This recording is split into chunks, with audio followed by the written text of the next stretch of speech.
When I'm ready. Cool. When you're ready. Alright, ready? Alright, let's go. Hey, what's up, ladies and gentlemen? God has called me to ministry, man, and I'm so blessed to be able to share the word with you guys. So Namka spoke about what it means to be a friend. She shared how hard it can be losing friends and how hard it is trying to make new best friends. Here's what we discovered. We discovered that our expectations aren't always met when we are looking for friends. In essence, for us to be friends with someone, we need to be willing to serve that person.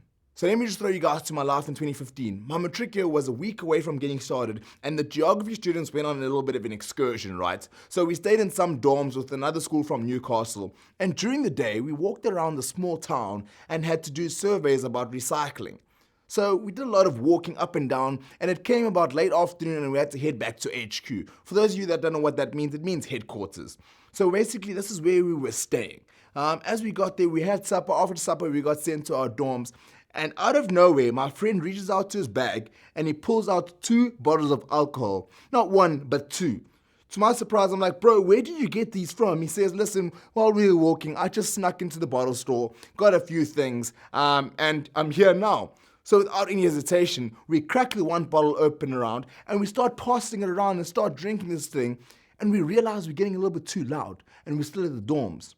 So we plot movements to go somewhere, and the closest place was the beach, right? We could just walk around and make as much noise as we could possibly do, right? And while we're at the beach, we're having this fun time together. And as we're walking back on the pathway, I get to a point and everyone sobers up right then and there. You see, before my eyes stood our geography teacher with the empty bottle of alcohol. It was at this moment I knew we messed up. Long story short, guys, I got suspended for a week. This was all before school started. Here's the thing, I'm not telling you the story to encourage you to drink during school or during a camp or to get drunk. I'm telling you the story because the people you hang around with have a big impact on your life. You see, I want you to think of a time when you made a bad decision. Or maybe think of a time when you got into trouble. How many of you thought at that moment, how could this happen to me? And can I tell you something? The common denominator in all of those choices was you. The reality is that those situations were not just you weren't just being an innocent bystander that was just watching from the sidelines. Instead, you were participating in it. The only reason that I landed myself in trouble is because I decided to take part in the drinking instead of just standing on the other side of the line. Secondly, we find ourselves in these situations because more often than not, we haven't made these choices by ourselves. Most times we only participate because of what other people have influence on us. Whether you like to hear it or not, the truth is that your friends have a big influence on the quality of life you have now and where your life will end up later. Here's a quick example. Have you ever had a friend in your friend group, maybe you surround yourself with, who often started by using a word in the group, right? And at first you guys were like, that's so whack, why are you using a word?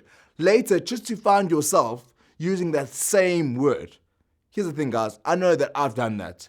So Alan Lazar says it like this. I'm not a fortune teller, but if you show me your friends, I'll read your future, free of charge. Just like that, most things in life, there's good news and there's bad news. Here's the thing. The bad news is that friends will push us away and bring you down. The good news is that you can get friends who will lift us up and bring us closer. Friends are a big deal. And today, wherever you're watching from, I want each one of you to know when it comes to friends, quality is better than quantity.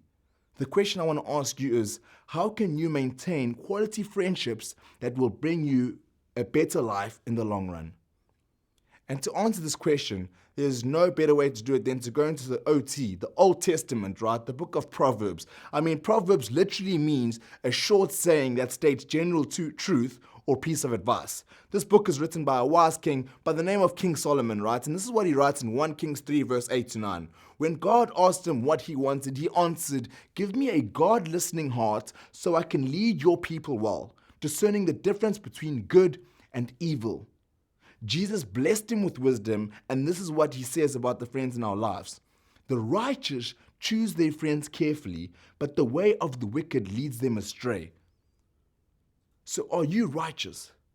Put simply, are you a person that does the right things? Solomon is speaking about making good decisions. He's speaking about making wise decisions. In essence, he's saying, right decision makers pay attention to the friends they make because they know they need to make friends who are just as invested in their future as you are. You see, the righteous ask questions like, is my friend leading me to the future that I'll be proud of? Is my friend encouraging healthy behaviors? Does my friend respect my values and boundaries? If the answer to these questions is no, then maybe it's time to start thinking about whether that person is truly a close friend or not. If I had stopped and asked myself in 2015, there's a huge chance that I could have avoided all the trouble that I got into. Here's the thing, guys. I understand that you're in school and sometimes you can't choose the type of people that you hang around with. Or maybe some of you might not even say that you don't even have friends. Truth is, while this might be true right now, it might suck, but it won't always be the way. Just know this, the decisions you make right now when it comes to friends can save you from a lot of pain in the future. So be intentional when it comes to making the right friends. This is why Solomon tells us, choose our friends carefully. Solomon ends the verse by saying, but the way of the wicked leads them astray.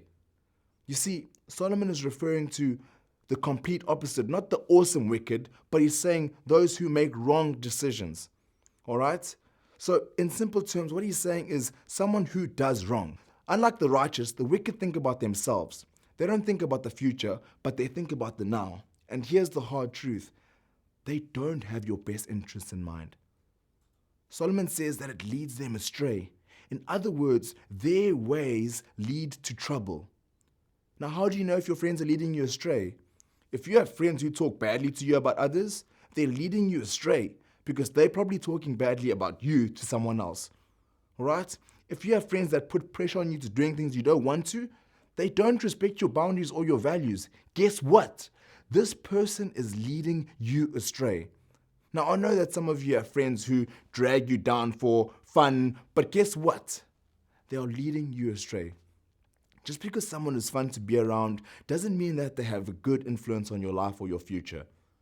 How many close friends do you guys think Selena Gomez has? Come on, write down in the comments. She only has 3 close friends. Oprah Winfrey? Oprah Winfrey has 3 close friends. It might seem as though I'm trying to be harsh, but it's important for you guys to get this. I want each one of you to really have a healthy and happy future, because here's the bottom line. The friends that you have now impact the future that you will have. I'm not sure where this quote comes from, but it goes something like this. The company that we keep can shape more than just what our outcome of a situation is, but the individuals can shape who we are and inevitably who we become. Here's the truth for all of us. If we want great friendships, whether that's today or in the future, then we need to be friends with people who care about our future and have a positive influence on us. So as you journey through life and learn how to become a better friend, here are a few things I would love for you to apply in your life. Number 1, pray for great friends. Matthew 7 verse 7 says, ask and it shall be given to you. So would you pray?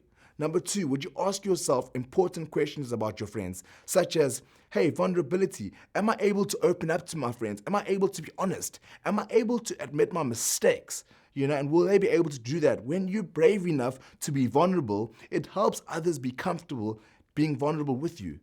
Keeping a wall up and not sharing your feelings can lead to surface level interactions and a lack of mutual trust. Consistency. Good friends are reliable.